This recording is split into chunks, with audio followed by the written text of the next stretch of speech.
Hello everyone. आज हम बात करते हैं मेंडल के दूसरे लॉ यानी लॉ ऑफ सेग्रीगेशन के बारे में।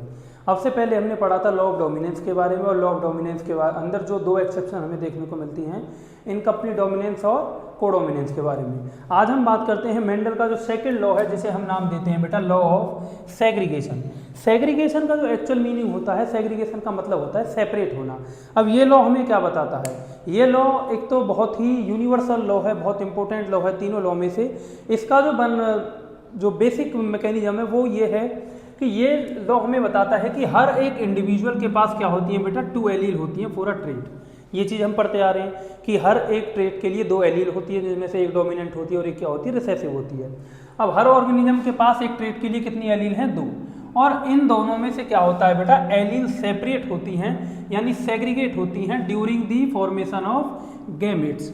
गैमेट्स मतलब जब ह्यूमंस के अंदर या फिर ऑर्गेनिजम्स के अंदर गैमेट्स बनते हैं, यानी स्पर्म बनेगा और एग बनेगा, उस टाइम पर ये एलील क्या करती हैं बेटा, सेपरेट हो जाती हैं। और सेपरेट होने के बाद क्या होता है, so each gamete carries only 1 allele for each trait. यानी एक ट्रेट की 2 एलील है और इनसे क्या बनने हैं, अगर गैमेट बनने हैं तो हर गैमेट के अंदर क्या जाएगा, एक पर्टिकुलर एलील जाएगी। दोनों एक साथ नहीं जाते, यानी दोनों का मिक्सअप नहीं होता है, केवल एक एलील क्या करती है बेटा, ट्रांसफर होती है एक गैमेट के अंदर।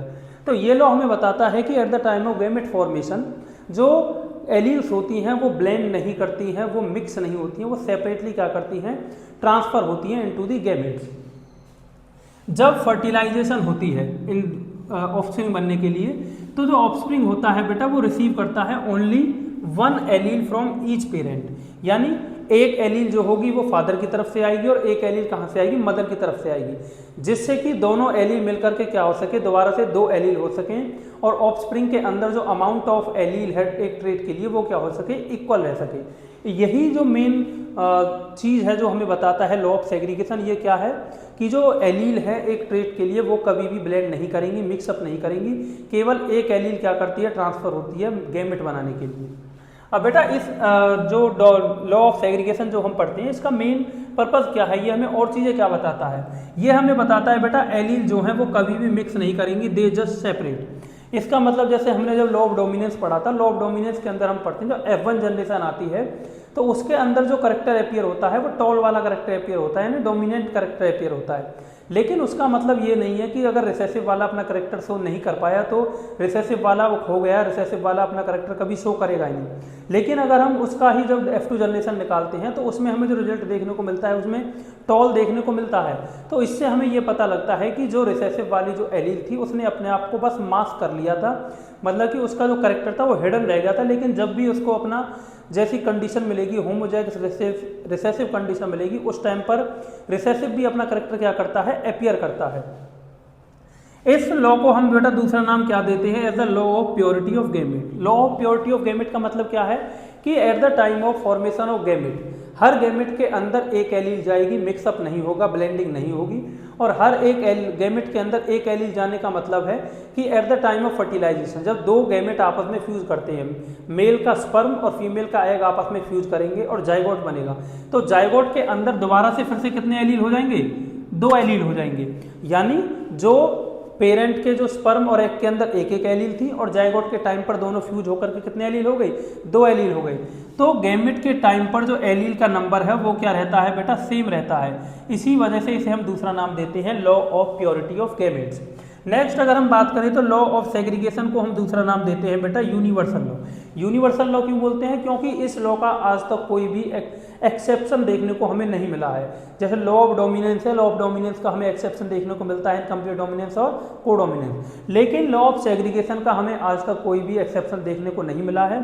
इनफैक्ट जो लॉ ऑफ इंडिपेंडेंट असॉर्टमेंट है, जिसे हम इसके बाद पढ़ने वाले हैं, जो थर्ड लॉ है, उसका भी हमें एक्सेप्शन देखने को मिलता है, जो लिंकेज है, जैसे TH मॉर्गन ने प्रूफ करके दिखाया था। तो इस वजह से इस लॉ को हम क्या नाम देते हैं बेटा, यूनिवर्सल लॉ बोलते हैं। नेक्स्ट क्या है बेटा, ये क्या है, base for the test cross and back cross. यानी जब हम किसी भी F1 जनरेशन F2 जनरेशन के बाद टेस्ट क्रॉस और बैक क्रॉस करवाते हैं for the identification of the unknown genotype, मतलब कि पेरेंट जो अननाउन है उसका जीनोटाइप जानने के लिए हम क्या करवाते हैं, टेस्ट क्रॉस कराते हैं, बैक क्रॉस कराते हैं। तो उसका बेसिस क्या है, लॉ ऑफ सेग्रीगेशन। उनको हम किस बेसिस पे आइडेंटिफाई करते हैं, on the basis of law of segregation. Next है बेटा सेग्रीगेशन जो होता है do not depend on the dominance, यानी सेग्रीगेशन का मतलब ये कतई नहीं है कि अगर डोमिनेंट वाला अपने आप को शो कर रहा है तो रिसेसिव वाला कभी अपने आप को शो करेगा ही नहीं, और जो रिसेसिव वाली एलील है वो क्या हो गई, हिडन हो गई या फिर वो खत्म हो गई। तो ये कभी भी डोमिनेंट कैरेक्टर के ऊपर डिपेंड नहीं करता है, ये इंडिविजुअली क्या होती हैं, सेपरेट होती हैं, और हर एक गैमेट के अंदर, हर एक ऑफस्प्रिंग के अंदर अपना कैरेक्टर क्या करेंगी, इंडिविजुअली शो करती हैं। एक और बेटा लास्ट चीज जो समझने वाली है, जो 1:1 रेशियो आता है, 1:2:1 into the F2 generation of the law of dominance. जब हम टॉल और ड्वार्फ का क्रॉस कराते हैं, F2 जनरेशन निकालते हैं, तो हमें जो रेशियो निकल के आता है, जीनोटिपिक रेशियो, वो हमें कितना निकल के आता है, 1:2:1।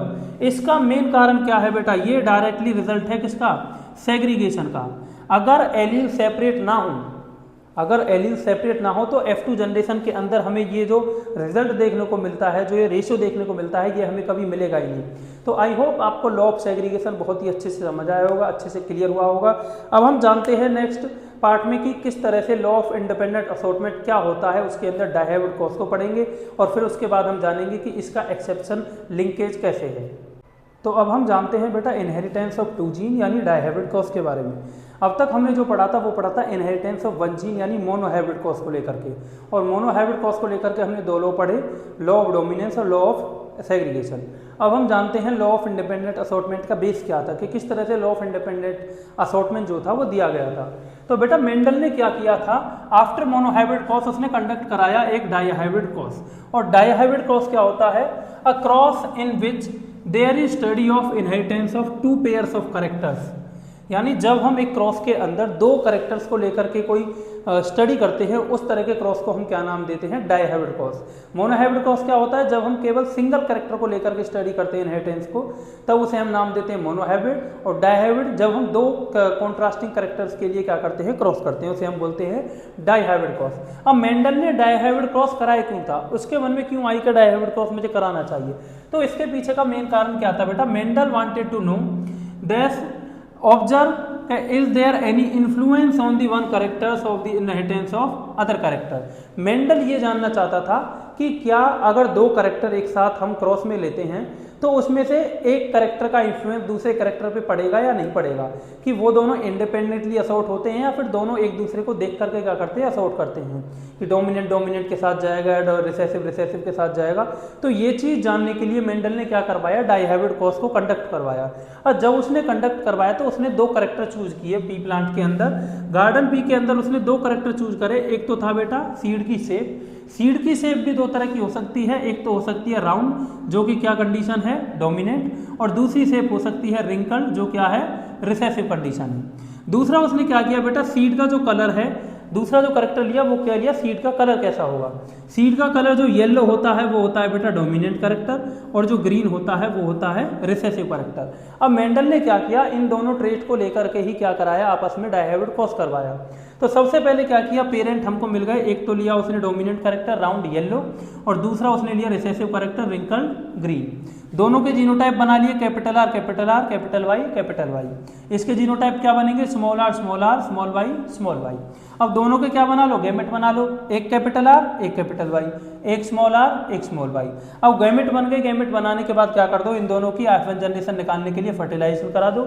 अब जो हमें पहली जनरेशन जो देखने को मिली इन दी डाइहाइब्रिड क्रॉस के अंदर, तो पहली जनरेशन हमें देखने को मिलती है बेटा राउंड येलो, यानी दोनों के दोनों डोमिनेंट कैरेक्टर अपने आप को अपीयर करवाते हैं। तो पहले F1 जनरेशन से तो हमें ये पता लगा कि डाइहाइब्रिड क्रॉस के अंदर केवल डोमिनेंट वाले क्या कर रहे हैं, अपने आप को एक्सप्रेस करवा रहे हैं, क्योंकि डोमिनेंट कैरेक्टर हमको क्या हुआ है, अपीयर हुआ है। तो बेटा after the F1 generation Mendel ने क्या करा, F1 जनरेशन से निकाली F2 जनरेशन, और F2 जनरेशन के लिए उसने क्या कराया, F1 जनरेशन की सेल्फिंग कराई। और F1 जनरेशन की सेल्फिंग कराने के बाद हमारे पास F1 जनरेशन क्या निकल के आई थी, कैपिटल आर स्मॉल आर और कैपिटल वाई स्मॉल वाई, और इसकी क्रॉस इसी के साथ करा दी। तो हमने क्या किया, मेंडल ने क्या किया, सॉरी उसने क्या किया, इसके गैमेट्स बनाए। तो गैमेट्स उससे 4 तरह के गैमेट देखने को मिले, एक मिला कैपिटल आर कैपिटल वाई, एक मिला कैपिटल आर स्मॉल वाई, एक मिला स्मॉल आर कैपिटल वाई, और एक मिला स्मॉल आर स्मॉल वाई। यही सेम गैमेट किसमें मिले, देखने को मिले, दूसरे पेरेंट प्लांट पे देखने को मिले। तो जब इसने इन गैमेट्स की आपस में क्रॉस कराई by the help of Punnett square. तो पुनेट स्क्वायर में जब इसकी हम क्रॉस कराते हैं तो क्या करते हैं बेटा, एक तरफ तो इन गैमेट्स को रख लो ऊपर की तरफ और एक बार इन गैमेट्स को इधर रख लो वर्टिकल लाइन में। जब हम इनकी क्रॉस आपस में कराते हैं तो हमें 16 आउटपुट देखने को मिलते हैं। और फ्रॉम दी 16 आउटपुट मेंडल ने क्या देखा कि जो हमें 16 आउटपुट देखने को मिले हैं, तो 16 अलग अलग तरह के रिजल्ट देखने को मिले हैं, तो उसमें से मेंडल ने पहले निकाला फेनोटाइपिक रेशियो कि जब हम इनकी आपस में क्रॉस कराते हैं तो कौन कौन से कैरेक्टर के हमें प्लांट जो देखने को मिल रहे हैं। तो मेंडल ने देखा कि राउंड येलो जो हमें देखने को मिले वो कितने प्लांट थे, 9 प्लांट। राउंड ग्रीन जो प्लांट देखने को मिले वो कितने प्लांट मिले, 3 प्लांट। रिंकल्ड येलो जो प्लांट देखने को मिले वो 3 प्लांट। और एक था रिसेसिव कंडीशन में रिंकल्ड ग्रीन, वो हमें कितना देखने को मिला, केवल 1। तो मेंडल ने इसको नाम दिया फेनोटाइपिक रेशियो, जिसे हम आज भी याद करते हैं 9:3:3:1। अब ये जो क्रॉस है ये हमें बताता क्या है, मेंडल ने जब इस क्रॉस को देखा तो उसने पता लगाया कि जो पेरेंटल जो कॉम्बिनेशन निकल के आया है इन 16 कॉम्बिनेशंस में से, तो पेरेंटल कॉम्बिनेशन निकल के आया है 10, यानी 10 तो हमें ऐसी कॉम्बिनेशन मिले हैं जो सेम बिल्कुल एज इट इज हैं जो हमने पेरेंट लिए थे। यानी एक तो हमने डोमिनेंट लिया था राउंड येलो पेरेंट, और राउंड येलो पेरेंट कितने निकल के आए, 9। और एक हमने रिसेसिव पेरेंट लिया था जो कि जिसका करेक्टर क्या था, रिंकल्ड ग्रीन, और रिंकल्ड ग्रीन कितने निकल के आए, 1। यानी 16 में से 10 तो एग्जैक्ट किसके आए हैं, पेरेंट कॉम्बिनेशन निकल के आए हैं। लेकिन जब उसने और उसको स्टडी किया तो पता लगा कि इसके अंदर न्यू रिकॉम्बिनेशन भी देखने को मिली है। और न्यू रिकॉम्बिनेशन कितनी देखने को मिली हैं, एक तो 3 तो हमें मिले हैं राउंड ग्रीन, और राउंड ग्रीन मेंडल ने पेरेंट नहीं लिए थे, ये नया कॉम्बिनेशन निकल के आया। और 3 ही कैसे देखने को मिले, रिंकल्ड येलो। रिंकल्ड येलो भी पेरेंट करेक्टर में से नहीं था, तो यानी जो न्यू रिकॉम्बिनेशन देखने को मिली वो कितनी देखने को मिली, 6। पेरेंटल कॉम्बिनेशन देखने को कितनी मिली, 10। अब इससे मेंडल ने पता लगाया कि ये जो नई रिकॉम्बिनेशन देखने को मिली है, जो उन्होंने पेरेंट नहीं लिए तो उसके बाद भी नई रिकॉम्बिनेशन देखने को मिली है, इनके पीछे का जो मेन कारण है उसे मेंडल ने नाम दिया इंडिपेंडेंट असॉर्टमेंट। तो बेटा F2 जनरेशन के बाद जब उसे 16 नए कॉम्बिनेशन देखने को मिले और 16 कॉम्बिनेशन के बेसिस पे जब मेंडल ने ये बताया कि जो 16 कॉम्बिनेशन मिले हैं उसमें से 10 तो ऐसे कॉम्बिनेशन मिले हैं जो पेरेंटल कॉम्बिनेशन है, यानी जिस तरह के पेरेंट उसने क्रॉस के इनिशियल में लिए थे, और 6 ऐसे कॉम्बिनेशन निकल के आते हैं जो नॉन पेरेंटल हैं जिन्हें उसने नाम दिया कॉम्बिनेशन। अब इसमें क्या देखने को मिलता है कि मेंडल ने इस चीज को कारण माना, जो रिकॉम्बिनेशन देखने को मिले नए जो कॉम्बिनेशन थे उन्हें उसने नाम दिया इंडिपेंडेंट असॉर्टमेंट। और इसी डायहाइब्रिड क्रॉसेस के बेसिस पे मेंडल ने अपना तीसरा लॉ दिया, जिस तीसरे लॉ को हम जानते हैं बेटा लॉ ऑफ इंडिपेंडेंट असॉर्टमेंट। अब ये law of independent assortment actual में कहता क्या है, this law states that when 2 pairs of trait are combined in a hybrid, यानी जब एक हाइब्रिड के अंदर 2 तरह के ट्रेट को क्या किया जाएगा, कंबाइन किया जाएगा, segregation of 1 pair of character is independent of the other pair of character, यानी दोनों पेयर अलग अलग क्या करेंगे, अपने आप को सेपरेट करेंगे। इसका सिंपल मीनिंग क्या है, जैसे मेंडल ने क्या किया था बेटा, एक तो कैरेक्टर लिया था राउंड, और राउंड क्या था, डोमिनेंट कैरेक्टर था। दूसरा कैरेक्टर लिया था इसने रिंकल्ड, और रिंकल्ड कैसा कैरेक्टर था बेटा, रिसेसिव कैरेक्टर था। ऐसे ही एक कलर लिया था उसने येलो, येलो भी कैसा कैरेक्टर था, डोमिनेंट, और एक कैरेक्टर क्या लिया था, ग्रीन, ग्रीन कलर, और ग्रीन कलर भी क्या होता है, रिसेसिव होता है। तो अकॉर्डिंग टू दिस लॉ, इस लॉ का मतलब ये है कि डोमिनेंट वाला जो है जरूरी नहीं है कि डोमिनेंट वाला हमेशा किसके साथ आएगा, डोमिनेंट के साथ ही आएगा। डोमिनेंट वाला रिसेसिव के साथ भी आ सकता है, और रिसेसिव वाला डोमिनेंट के साथ भी आ सकता है, और रिसेसिव वाला रिसेसिव के साथ भी आ सकता है। यानी डोमिनेंट डोमिनेंट के साथ भी आ सकता है, रिसेसिव रिसेसिव के साथ भी आ सकता है। इसका मतलब ये नहीं है कि डोमिनेंट जो है वो हमेशा डोमिनेंट के साथ ही आएगा, या फिर अगर रिसेसिव कैरेक्टर है तो रिसेसिव के साथ ही आएगा। कोई सा भी कैरेक्टर किसी के साथ भी अपीयर हो सकता है, ये बताता है हमें लॉ ऑफ इंडिपेंडेंट असॉर्टमेंट। अब इस लॉ को हम क्या बोलते हैं बेटा, this is known as the conclusion of independent assortment. जो मेंडल ने डायहाइब्रिड क्रॉस के बाद बोला था कि इसका मेन कारण क्या है, जो न्यू कॉम्बिनेशन बने हैं, इंडिपेंडेंट असॉर्टमेंट, उसी के बेसिस पे मेंडल ने क्या दिया, लॉ ऑफ इंडिपेंडेंट असॉर्टमेंट दिया था। अब ये जो लॉ ऑफ इंडिपेंडेंट असॉर्टमेंट मिलता है ये किसके ऊपर बेस है, ये बेस होता है बेटा F2 generation of dihybrid cross. जो डायहाइब्रिड क्रॉस के अंदर F2 जनरेशन के रिजल्ट निकल के आते हैं उसके बेसिस पर ये जो लॉ है इंडिपेंडेंट असॉर्टमेंट, ये अपना जो डेफिनेशन है वो दिखाता है। अब ये लॉ जो है बेटा ये भी एक्सेप्शन है, मतलब ये जो लॉ है ये पूरी तरह से वैलिड नहीं है, यूनिवर्सल नहीं है, क्योंकि इस लॉ को जो लॉ है इसको डिस्प्रूव किया था TH मॉर्गन ने with the help of its experiment on the Drosophila. और ड्रोसोफिला मेलानोगास्टर के ऊपर जब उसने काम किया था तो उसने एक नई टर्म दी थी जिसे हम नाम देते हैं बेटा लिंकेज। तो इस लॉ का एक्सेप्शन क्या है, लिंकेज, वो हम जानेंगे नेक्स्ट वीडियो के अंदर कि लिंकेज होता क्या है, लिंकेज के क्रॉस कैसे कराए गए थे और किस तरह से फिर मॉर्गन को फादर ऑफ एक्सपेरिमेंटल जेनेटिक्स का नाम दिया गया था। तो आई होप आपको मेंडल के तीनों लॉ समझ में आए होंगे, law of dominance, law of segregation, law of independent assortment. Next video में पहले हम बात करेंगे मेंडल की लाइफ हिस्ट्री के बारे में कि किस तरह से मेंडल अनरिकॉग्नाइज्ड रहा इतने सालों तक और किस तरह से 3 नए साइंटिस्टों ने फिर उसके काम को रिपब्लिश कराया और कराने के बाद फिर उसको आफ्टर हिज डेथ और उसके डेथ के भी 16 साल बाद उसे फिर टाइटल दिया गया फादर ऑफ जेनेटिक्स। तो आई होप आपको ये वीडियो समझ में आई होगी, मेंडल के लॉ समझ में आए होंगे। तो ऐसे ही इन्फॉर्मेटिव वीडियोज़ के लिए, बायो से रिलेटेड कंटेंट के लिए मेरे पेज बायो20 को फॉलो करें। Thank you so much.